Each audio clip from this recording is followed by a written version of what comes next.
Welcome back to Ace Run Pro. We're here for the Cancer Playbook Open II. This is the inaugural Go Throw event presented by Go Throw at the Hideaway in Terrell, Texas.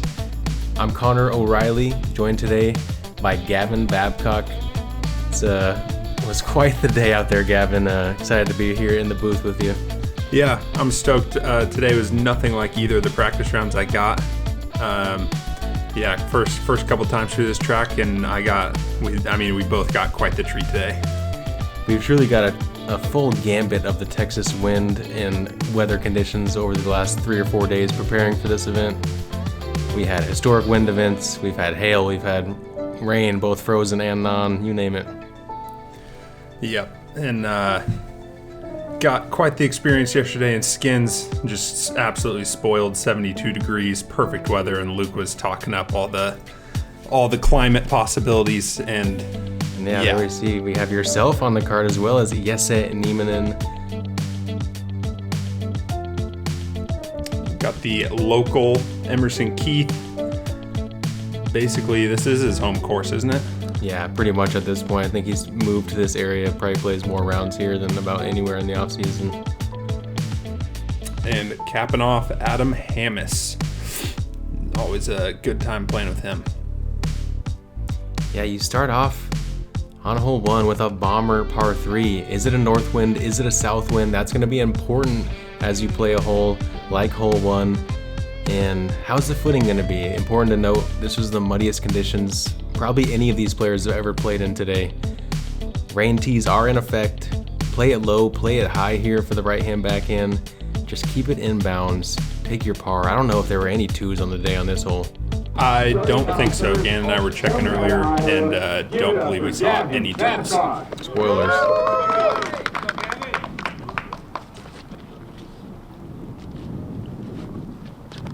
Yeah, going with my gravity bomb here, playing into a straight headwind. This is playing like a par 4 today.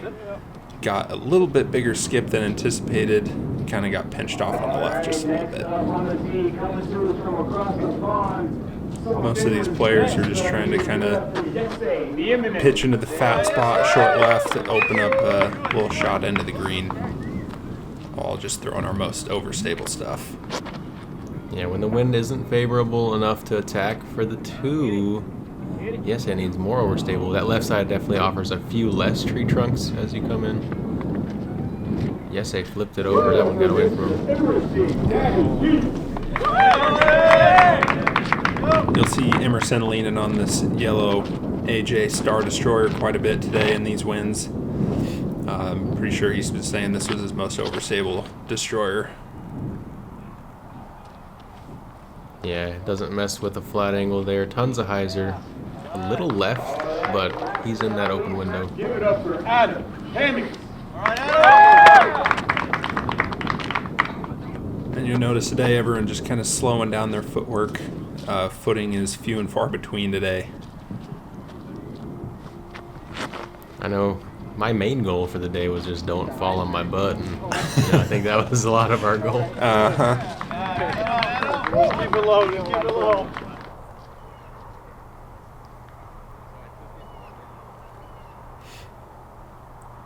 Yes, they're getting his 2 meters of relief off the barbed wire over here. Leaves it outside the circle, though. It's going to be a tough bogey save. Emerson catching the branch off the skip. Thought it was going to eat it up, and still up there for a decent putt for par. I mean, that might have been that members local bounce we saw at Emerson there. So Adam throws this shot, and we get the lightning delay horn, so we all retreat back to our cars for about 30 or 40 minutes. As you can see, the rain picking up. I got real pinched having to throw vertical, and wind just ate that one up for lunch, and found OB, so rough way to start my round here. That was worse than the last one. Yeah, you probably never expect to throw the gravity bomb twice on hole 1 on the same hole. That was not in the playbook. A little soft for Yese. Don't want to be too aggressive on today's greens. That was a valiant effort to try to save there from you. Yeah, I thought I cashed that one, but it's just good to have a good feeling putt. And Adam just coming up a little short. Everyone's hands cold, wet. Struggling with grip today. Yeah, definitely cold enough to kind of need the hand warmers, maybe the mitts between your shots today. Was in the mid to low 50s with a northern wind. Yeah, weather like this too is crucial to find your routine and don't let it cause you to play fast and rush your shots like that, and can definitely cause some errant shots if you feel forced to play a little quicker or just out of your comfort zone. Hole 2, looking at a 634-foot par 4. A lot of people are taking putter mid fairway, just something nice straight low, trying to land it right next to that big cedar and playing another little gap shot, or you may have a spike hyzer over everything into a pretty well guarded little perfect circle one size green. Yeah, I really enjoy the different ways you can play this hole. I think it's one of the better holes on the course. Yeah, definitely one of my favorites. I'm not sure what this halo disc Emerson was flipping up all day, but Yeah, a little faster there. yeah, puts himself in a nice little spot. This forehand does set you up in a nice fat spot in the green, or on the fairway there. Adam's going to be a bit short. Let's see if that low ceiling affects him. The over the top shot into the green a little bit harder with today's winds. Yep, third time in a row throwing the gravity bomb. I try to play out left into the fat spot and give myself a spike hyzer into the green. Okay, so yes, they going for a similar play to you, just kind of drag flat on it, let it stall fade a little bit. And best drive of the group.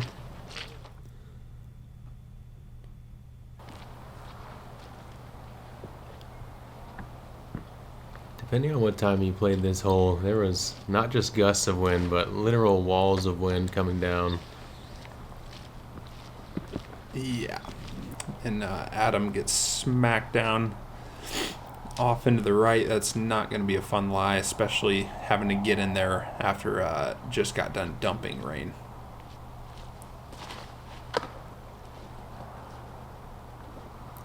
And that is not only an unfortunate hit, but that roll put him to where he's not going to be able to advance very far in the next shot. Likely bogey best for Emerson Keith coming up. Quick audible to my PD2, having to go so high, figured I'd disc up. Wow. And almost dunked it. Well executed. You read that wind, gave it the width.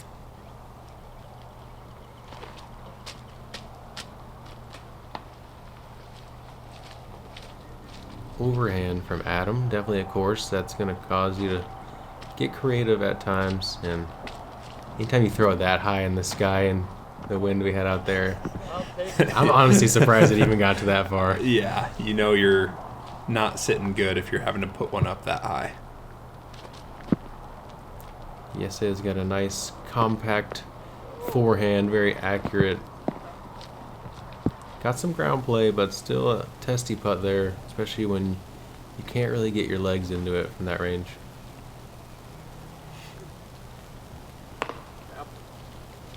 Adam finally getting himself into good position, get up and down for the bogey.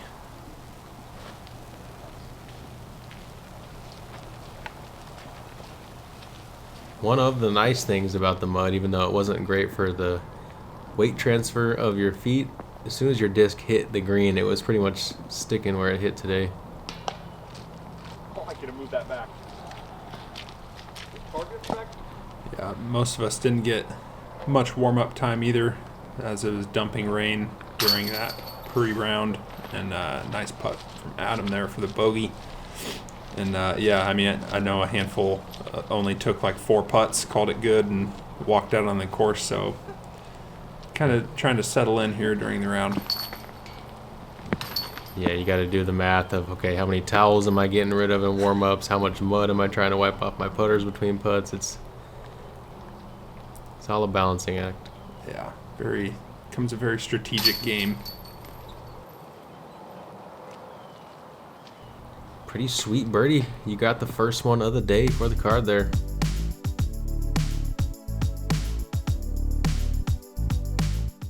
Welcome back to the Infinite Discs Show, presented by InfiniteDiscs.com, where the answer to every single question is infinite discs.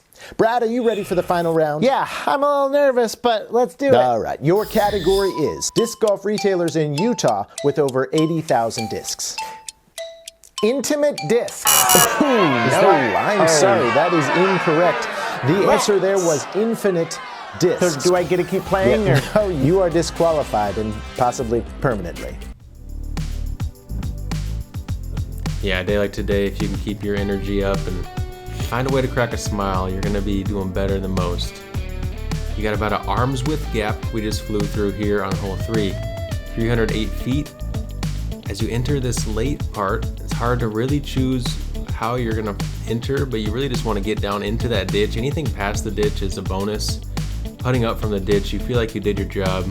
You'll see a pretty split forehand backhand decision here, so interesting to see how the card will set up. Going to FD3, trying to hug it inside that tree, just find the outside and catch that. And I thought I landed in the ditch from the tee, laughing because hitting the fairway and you just see water splash up. So it's quite the day. Yes, I opted for the standstill, similar line to you, but had a little less speed, able to fade in front of those trees. That's a pretty common spot for a good shot. Yeah.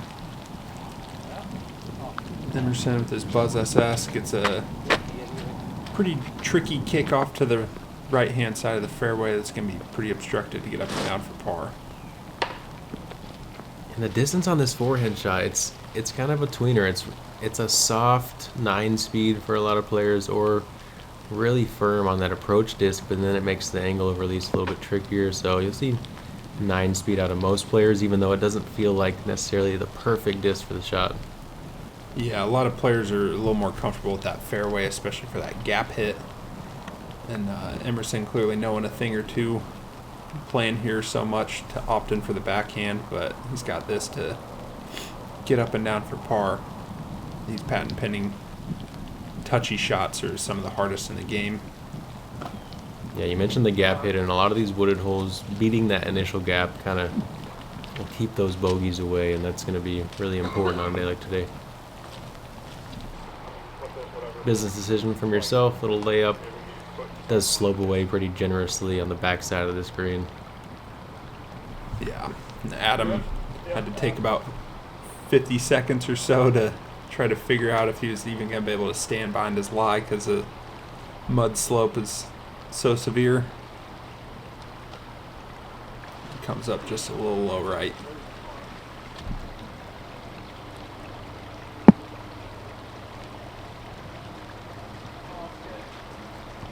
Wind coming kind of head a little bit from the left, kept Yes's disc in the air there.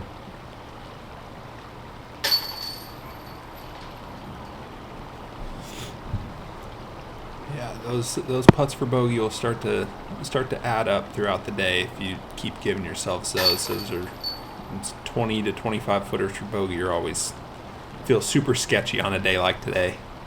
Yeah, most days those feel pretty routine, but when you have to really isolate the upper body and you can't get much out of the lower, it makes it quite a bit tougher. And days like today, you know, there's always that debate.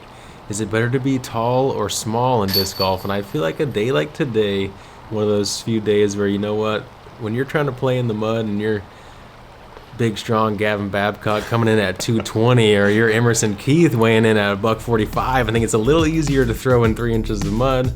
So there's going to be some times where, you know, it could be advantageous to swing the other way. For sure.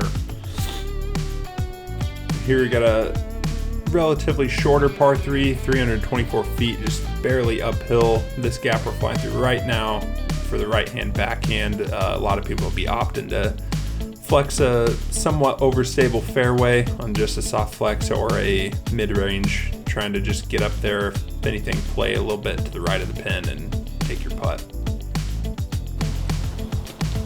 Yeah, that last thing Gavin mentioned is kind of one of those keys that you'll learn the more you play this hole. The right side is the fat side of this green. And I've been throwing my Anheisers through that gap all week long, so that's nothing new for me. Well, something that everyone does that. I do it myself, and I realize this tee box is just ever so slightly up the hill, and I feel like it forces an early release. You almost have to like force late release on this one as a right-hand player, otherwise that side that you see a lot of players missing, it's the extremely common spot. The little nuances that don't always show on the video are what make this game so beautiful and challenging sometimes. I thought this was perfect out of Adam's hand, but threw his beefy onyx and it's faded out up there, but he'll have a nice little obstructed putt for birdie.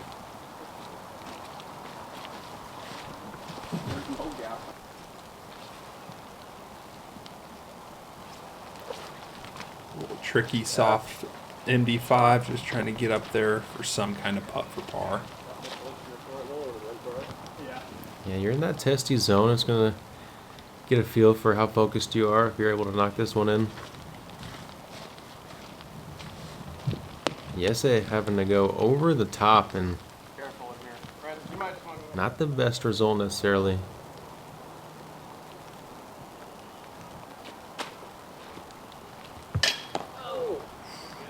Almost cashes that one from deep. For par, that would have been a nice one to really get going on the round.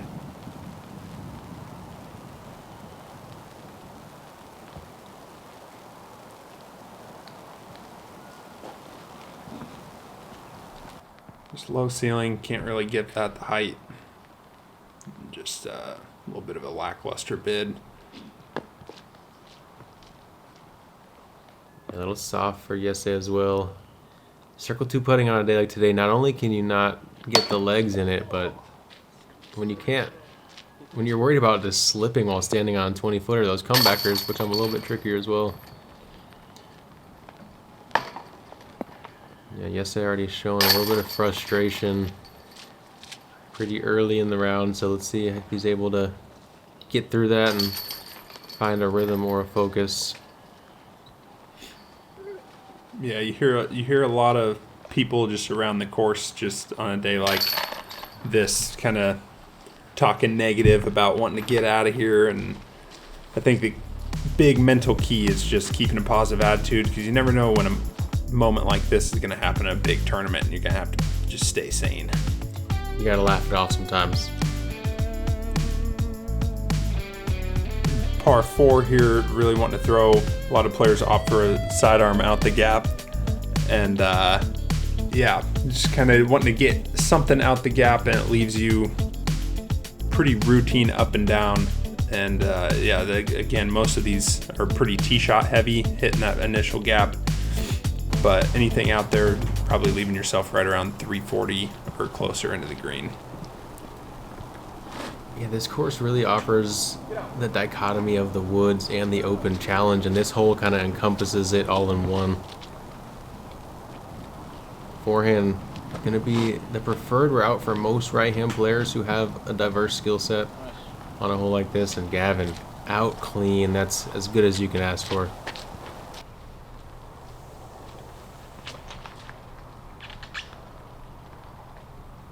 Yes, testing those left side trees, but just absolutely puring the gap and getting out there. That's one of the better drives you're going to see.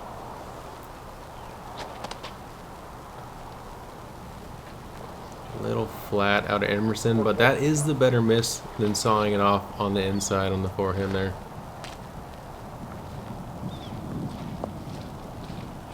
Adam not really in the position to try to birdie from there. Just trying to manage par. Yeah, he wasn't super happy with that ground play, because most of the stuff today is just sticking right where it hits, but it can be in that pile of bushes for that up and down. What trust out of Emerson, flexing it at that out of bounds line, getting the late fade with the muddy footing. That was an impressive shot. Yeah, that is close to about a 400-foot forehand with that terrible footing, so that was a pretty insane shot by Emerson. I had about 330 left, just going with my overstable FD3. Yeah, great simple mechanics out of you there to keep the disc high and not flirt with the ground play the way Yese just did, finding himself out of bounds after a perfect drive. Yeah, it's really the one thing you can't do. You need to just take something overstable, throw it nice and high, and Adam coming up well short. Adam looking a little out of sorts. Yese absolutely frustrated.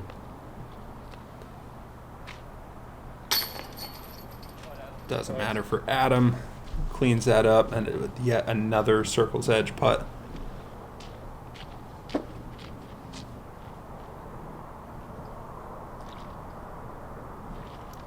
Emerson's still getting a lot of leg rock on that putt, and like I said, that smaller frame kind of paying off on a day like today. He can get a little more momentum shift in some of these bigger players. Yeah, buck 30 sits real nice on the ground.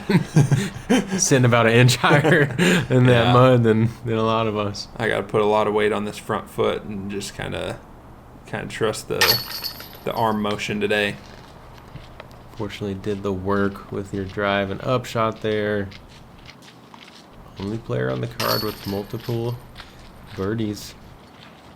Important to note that we skipped hole 5, so this was our 5th hole of play.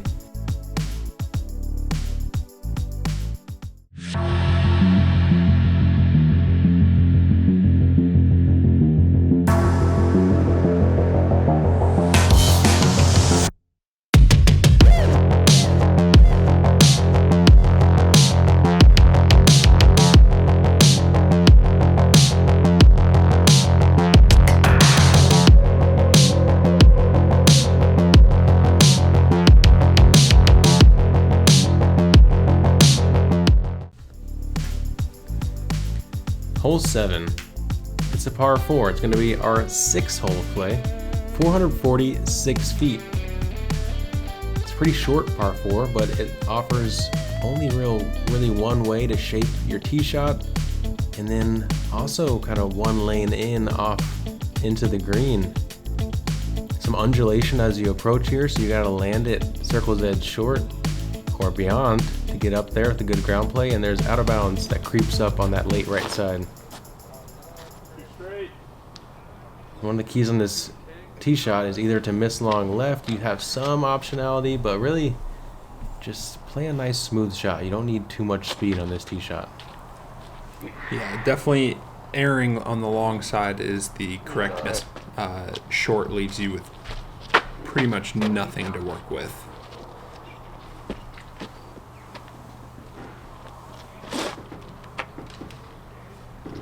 Super wide out of Adam and finds himself on the inside. Par save from there will take 2 calculated shots.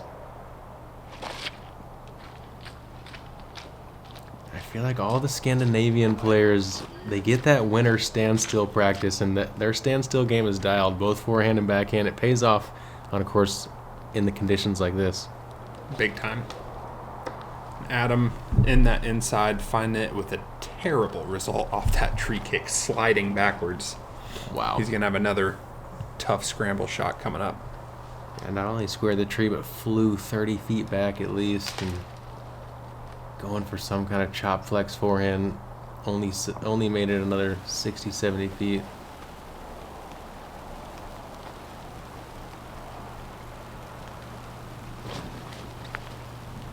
Had about a 4-foot gap with my Exo Hard MD5 and finding circle's edge. I just wanted to get something up there right. I think it's just pretty crucial to just advance towards the basket. I'll take long putts all day, but it's important for players to just keep getting looks down in there. And Adam with another tree hit, and he just can't get out of the woods.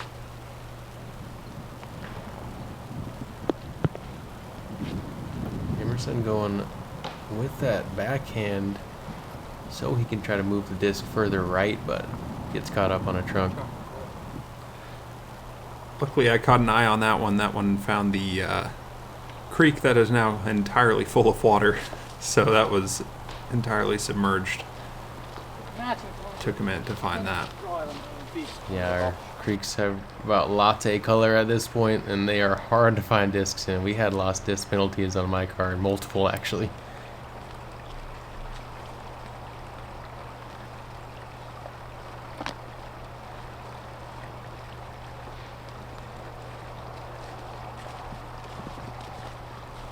Adam just looking to get out of here with a double bogey. Tough hole.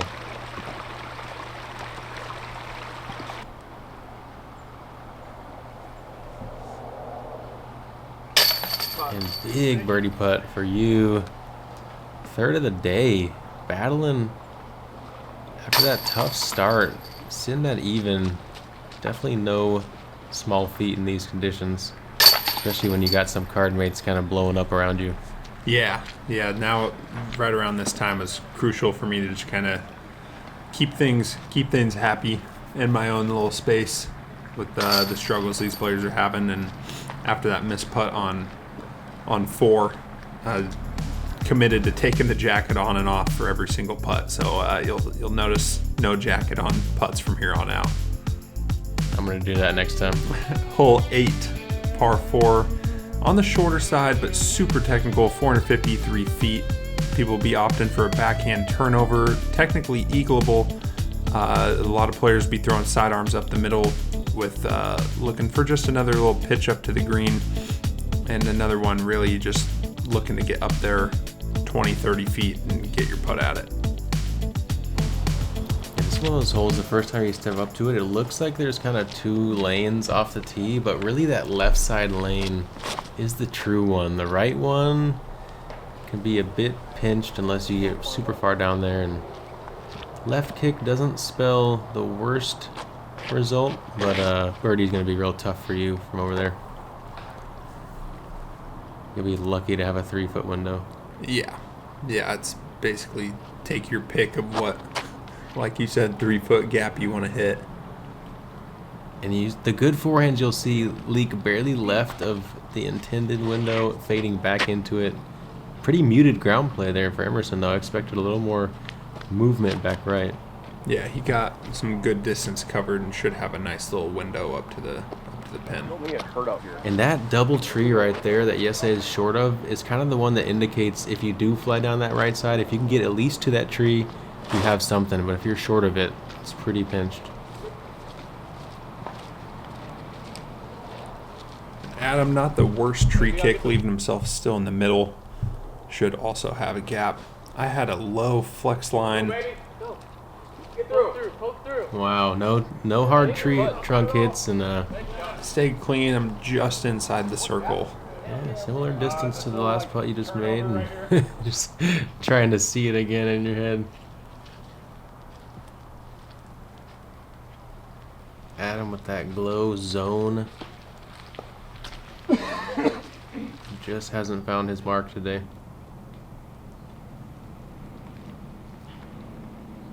Yeah, say going backdoor skip shot. Still not happy about something. Yeah, I think he just understands that 25-footers are a little more stressful today than normal, especially when he's just hasn't found a rhythm, hasn't birdied yet today.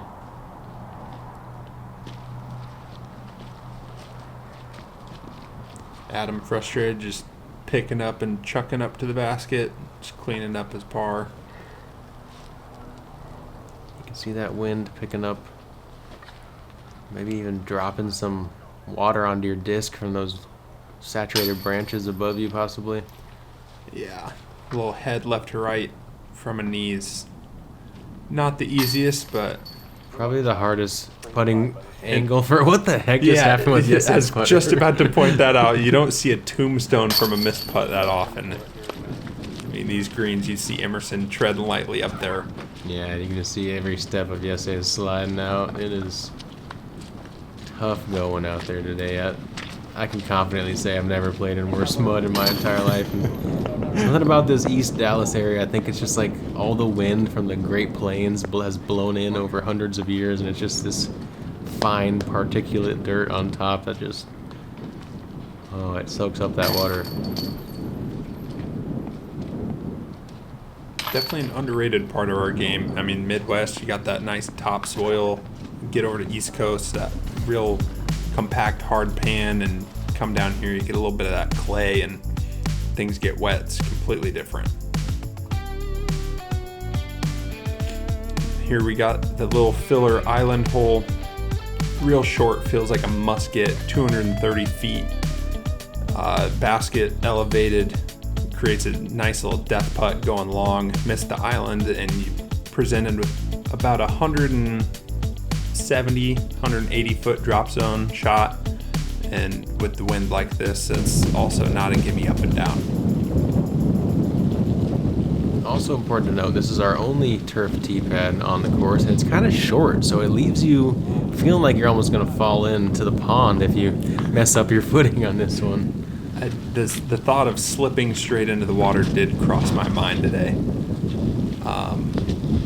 These shots with the hard right to left wind. Yeah, you and Emerson dropping them in like lawn darts, as you say.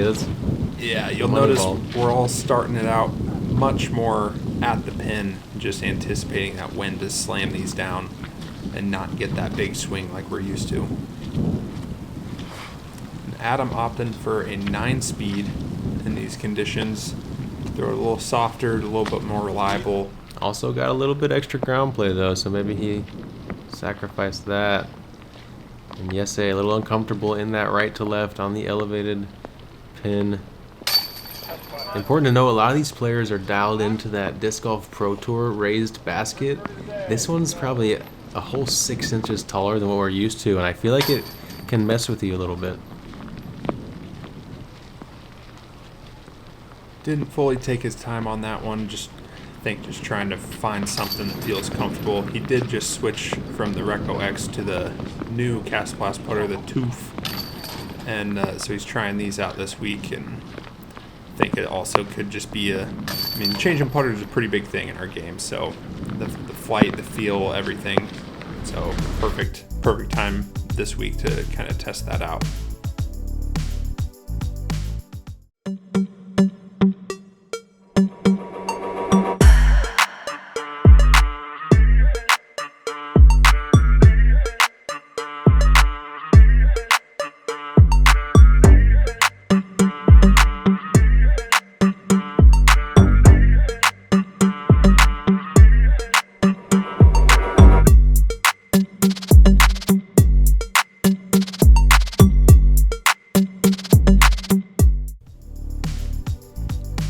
Hole 9, par 4.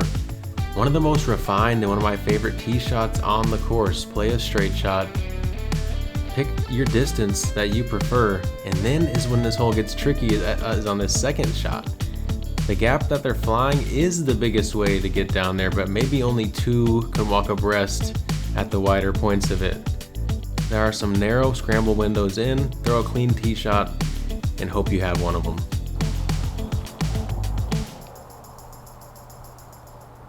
I think with a little refinement on this second shot, this could be definitely one of the best holes on the course. For sure. This is such an ideal tee shot, but definitely just a few too many trees, it feels like, on that second shot. Feels more like a scramble than a fairway. I'm opting for the forehand just to really get down there. Again, just playing. What disc is that? I went DD3. Wow. I was disced up, slowed the footwork down, and was trying to advance on a hole like this.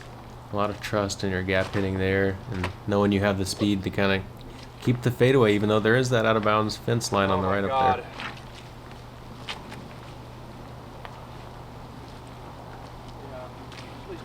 there. Close to the angle, I guess I needed, but a little more hyzer out of the hand would have done it. Forehand roller is a very common second shot on this hole, and this one might make it all the way. Ooh. The gap he hit was insane. I was standing at the perfect angle, and that thing just kept rolling. If you don't know how to throw a forehand roller, come play the Hideaway, and hole 9 might just teach you it. Caught the one tree that was the size of, I don't even know. It's real small. is my point. But yeah, You never think you're gonna actually square those up when you're aiming through a little 4-foot gap, but caught that one, dropped Emerson up there. Adam flying down this drone gap very well. And yeah, he finds himself 16 feet. Left me in a weird spot, having to hit another tight gap. Comes out a little early, and now I got this little short up and down to try to say bogey.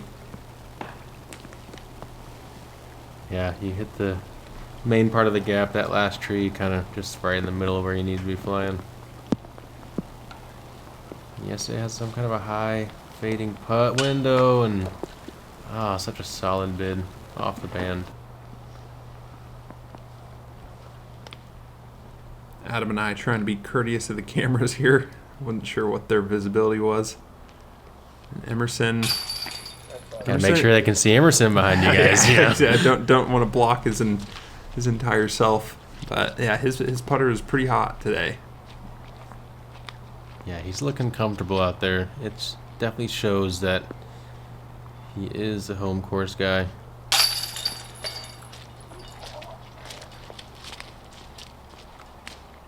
I'm sure throughout the course of the winter, Emerson's played a couple soggy rounds out here at the Hideaway, so he knows more than most of us what we're getting into.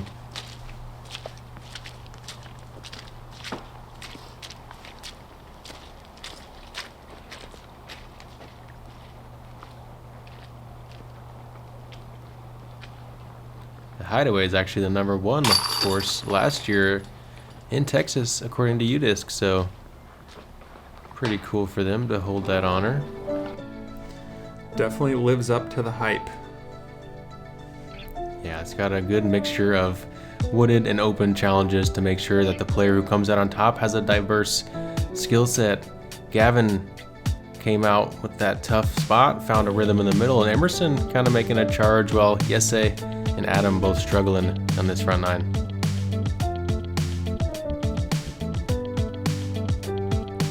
Don't forget to check us out on all the platforms. Like and subscribe to Ace Run Pro, as well as myself and Gavin. We like making that content, and we're going to be consistent with it all year, so make sure to check it out. Tell us what we can get better at. Tell us what you like. We want to hear it all. And there you can see Adam warming those fingers up, getting ready for the back. A little surf and turf upcoming on 13's green, just trying to have some fun out there. And yeah, make sure to tune in to the back nine, see if Adam warming up his hands can get him hot, and see if anyone biffs it on this slide away terrain. About to say, don't slide away. We'll see you here at the Hideaway for the back nine.